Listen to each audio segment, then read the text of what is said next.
also want to wish Pete a belated happy birthday. Glad to see that he's just staying a little bit ahead of me there. So I don't have the distinction of being the oldest coach in the league.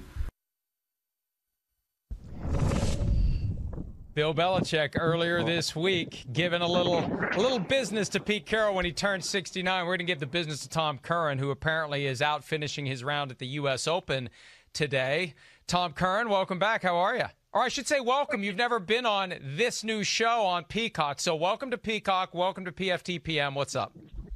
Thank you very much. I couldn't be happier to be on Peacock than I am right now. And I couldn't be happier to be with you and Shireen. I'm trying to lean the correct way, and I think I just figured it out right there. So we're at LeBaron Hills Country Club coming live from the ninth fairway, which I'm not in. I'm in my pocket. No way in hell that anyone would ever let you in a country club. Well, I mean, it's involved the things the hoops I have to jump through, Michael. But I'll tell you, it's how you guys doing? We're doing good. And, you know, Fantastic. Bill Belichick giving the business to Pete Carroll. They're both getting closer to 70. I asked Robert Kraft several years ago how long he'd like Bill Belichick to coach. Kraft said, I want to see him be like Rupert Murdoch, Warren Buffett, coach into his 80s. How long do you think Bill Belichick is going to keep going? I don't really see any end in sight, Mike. And the fact that his two sons are on the staff now, Brian and Steven both, and you know, I think Steven is the de facto defensive coordinator at this juncture, and we'll see if he ends up being named defensive coordinator. Brian is now also in the secondary where Steven was. So I don't see any reason that he would want to reboot or retire, because there is a reboot going on that I think Bill feels really good about. So certainly not within the next 3 years. Tom, we heard Bill Belichick rave about Russell Wilson earlier this week, and it didn't sound like Lou Holtz, where he's just making stuff up. I mean, he truly sounded genuine how much he thinks of Russell Wilson. Russell Wilson's played against him 3 times, twice in the regular season, has over 600 passing yards, 6 touchdowns in those 2 regular season games. And, of course, we know how the Super Bowl ended. How does Bill Belichick and that Patriots defense defend Russell Wilson this week?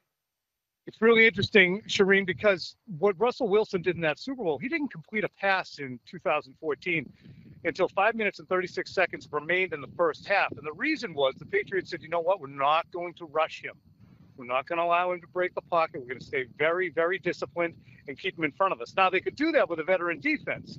Can they do that with a younger defense? Can they do that kind of mush rush, keep Russell Wilson in the pocket, keep him from breaking contain, and have success there? I'm sure that's what they're going to try to do. But whether or not they're able to succeed at that is obviously the question we're going to get answered for us Sunday night. So the Patriots were terrific last week. As much as we talk about Cam Newton defensively last week, is what I was really impressed by, especially with all the offense and free agent departures that they had. Can they do it again, fighting up a weight class against Russell Wilson, DK Metcalf, Tyler Lockett?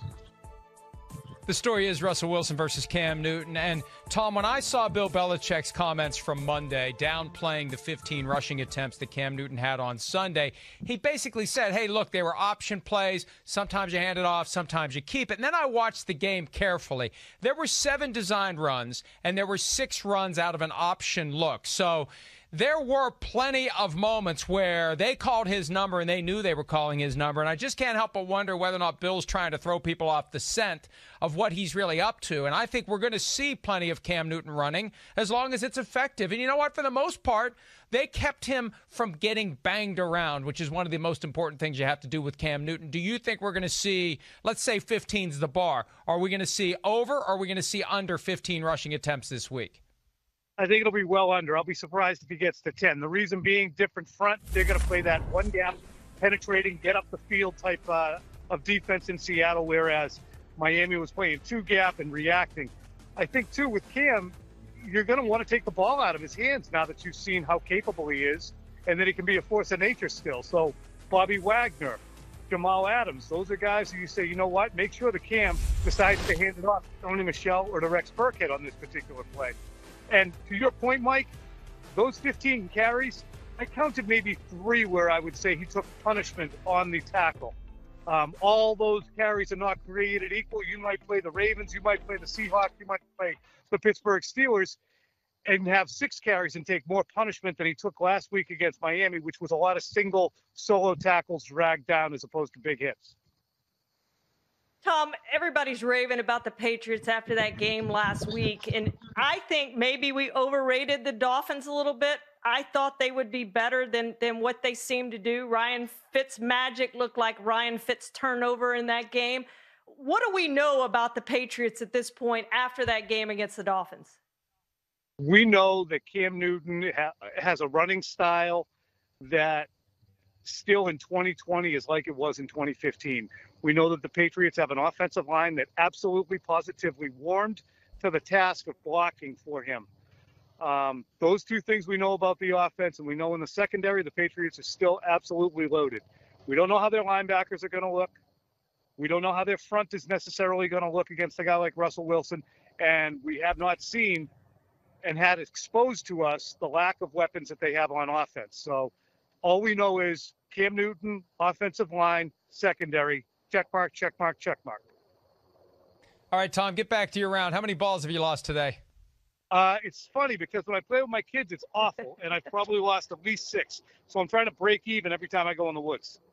Lose one. All right, have fun. Doesn't have to be mine. Thank you for taking time away from your kids. Thanks, Tom. I'm sure they're glad to get a break from you for a few minutes. Now they'll be disappointed that you come back. See you, Tom. All right, guys. Hi, I'm Mike Tirico, and thanks for watching. Make sure to hit subscribe for the latest news and highlights from NBC Sports.